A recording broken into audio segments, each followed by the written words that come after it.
Hello, welcome back to the channel. My name's Ian, and today I'm going to be reviewing the 1951 novel by Yukio Mishima, Forbidden Colours.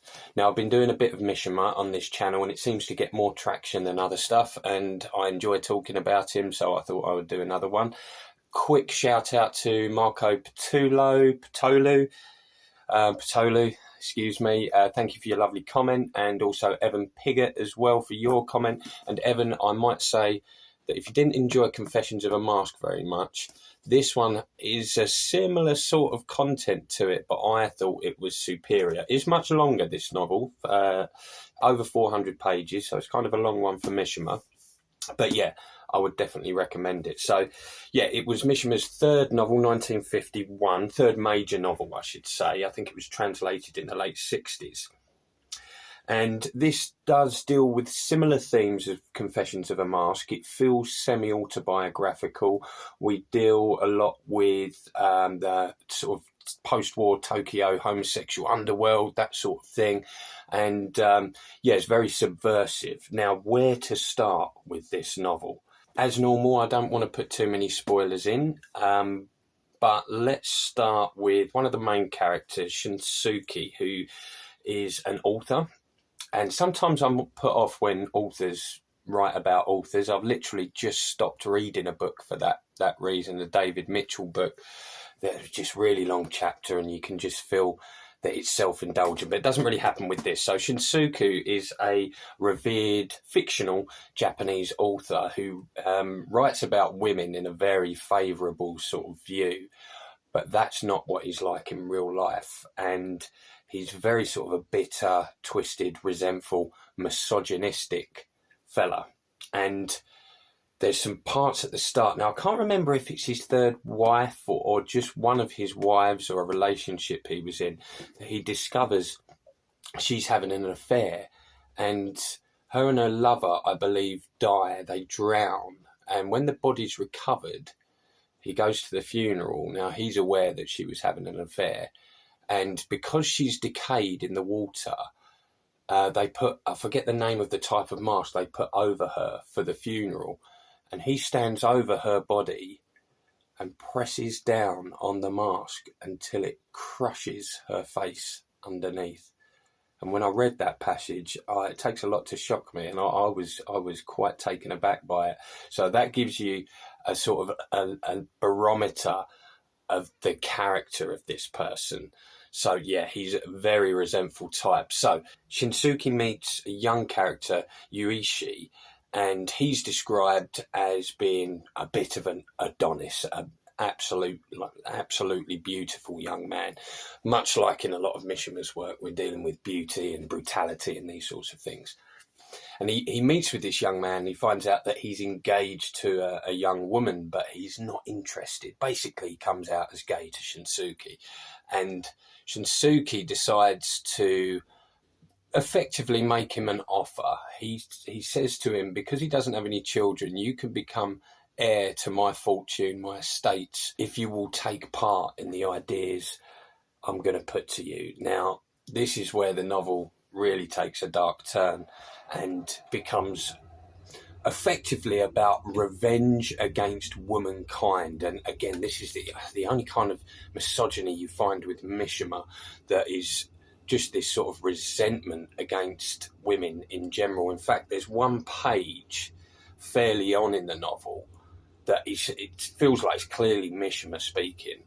And obviously I'm not going to read the entire page to you, but to give you an idea of it, he's effectively saying that women can bring nothing to the world except children, and goes on to say all these different things that women can't explain and how they don't have any use to society and this sort of thing. And even myself, I'm very open-minded, takes a lot to offend me. I was like, wow, the mask is off here, Yukio. So Shinsuke encourages Yoichi to engage in this loveless marriage, to move forward with it with Yasuko, I think his wife's name is.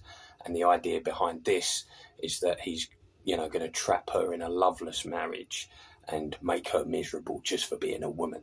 And in the meantime, he encourages, again, to make the point, the very, very handsome Yoichi to engage in affairs with, two affairs with two women that were previous lovers, I think, of Shinsuke, as a means of revenge against those. He wants him to break their hearts, and also encourages him in relationships with men as well, of different social classes. And then we get lots of scenes of the homosexual underworld in Tokyo, which I think was very subversive at the time, and even to a modern reader. He's very sort of different and kind of refreshing in ways. But as I say, this whole sort of motivation behind Shinsuke is one of revenge against womankind. And I'll probably leave the plot roughly there. As what I would say is, not in all instances, but a lot of what Shinsuke wants Yoichi to do and how he wants him to behave and how his actions to affect the women and men around him, it kind of backfires. It's almost as if not everyone is as resentful as Shinsuke is. And he eventually becomes jealous of Yoichi, and the relationship kind of breaks down to some degree.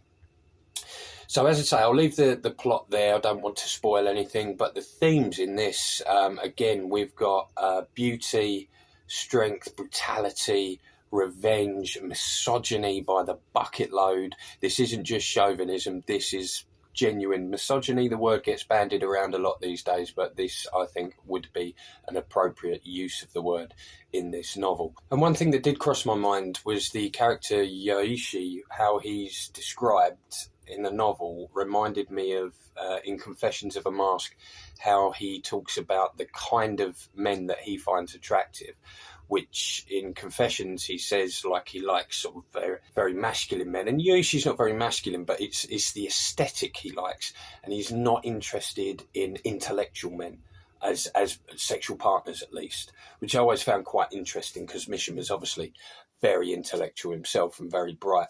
But I think some of this might be a reflection of Mishima being very small when he was a young man, not strong, not particularly handsome, and obviously Mishima, as he got older, became a bit of a bodybuilder and that sort of thing, and that's where his sort of philosophies changed. And well, if you know Mishima's story, it only gets more interesting as it goes. But yeah, on the whole, I would give this novel a solid 8 out of 10. Forbidden Colours, one of my favourite Mishimas. Does drag a little bit just on the length of it. But yeah, I preferred this to Confessions of a Mask. If I was going to recommend one of the two in terms of semi-autobiographical works by Mishima, I would go with Forbidden Colours. But let me know what your thoughts were. Also, if you'd like to help me out, I've got 3 books that I'm trying to decide which one to read next. So I have Tokyo Express. I also have The Woman in the Dunes. And I also have Botchan. So if anyone knows these books, would like to recommend one of them to me to read next, seeing as the last novel I read, I ducked out of 300 pages in as well, but I feel I made the right decision. But yeah, anyway, it's a lovely day here in England. I hope you're all well, enjoying yourselves in whatever you're doing. Please like and subscribe, and I will see you on the next one.